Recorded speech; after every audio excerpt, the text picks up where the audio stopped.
Hey data fans, welcome to the lesson Installing MySQL on Windows. The general steps for a Windows installation, and what we'll be showing in our demo, is as follows. First, we'll need the Microsoft Visual C++ Redistributable package. For MySQL 9.7, that requires the 2019 package. Once we have that, we'll download and install the appropriate MSI from the MySQL site. There are other options available. For instance, you could use binaries packaged as a compressed file, or you could get the source files to compile yourself. However, for most cases, the MSI is the way to go.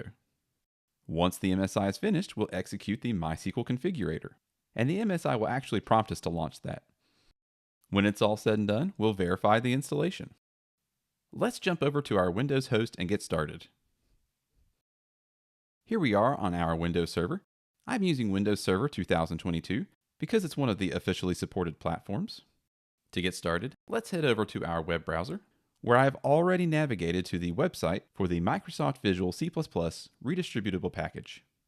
If we scroll down, there are a number of versions listed.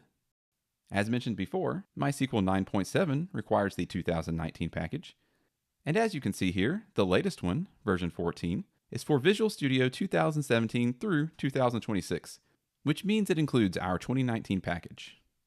Let's click on Latest Supported Redistributable Version. And I'm going to select the x64 package. That could differ depending on your system, but this is the one that matches my architecture. That will kick that off. Let's go ahead and select to open file. And I'll minimize Edge for your viewing pleasure. Let's agree to the license terms and conditions and click Install. And it's done. Let's click Close. With that in place, our next step is to download the MSI. Let's go back over to Edge and to my second tab here. I've already navigated to the dev.mysql.com downloads page. There are a number of options here, a couple of which may be confusing. At the bottom, MySQL Installer for Windows sounds like exactly what we would want, but that is actually only for versions through 8.0.46. Instead, we want MySQL Community Server. Let's click there. Here you would select your version. 9.7 LTS is what we are going for, so I will leave it at that. My operating system is Microsoft Windows. And again, you have a number of options for downloading, but the MSI installer is what we're after. So let's click Download. It asks you to create an account, but I'm not interested in that right now. So let's click No Thanks, just start my download. And it's off.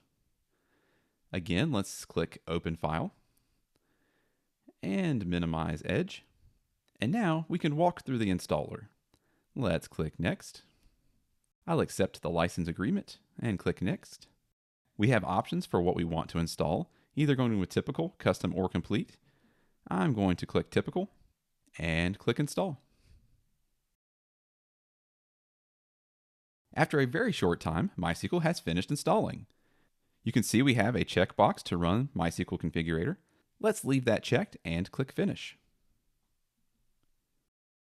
which puts us directly into the MySQL Configurator wizard. Let's click Next. I'm going to be accepting the defaults for this demo. We'll get more into MySQL configuration in later lessons, but for now, we just want the service up and running.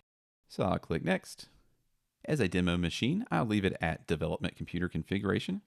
And next, I'll give it a root password and confirm. Next, I'll keep the standard settings for the Windows service. Going to set the appropriate permissions on the MySQL directory. I won't load any sample databases at this time. And execute.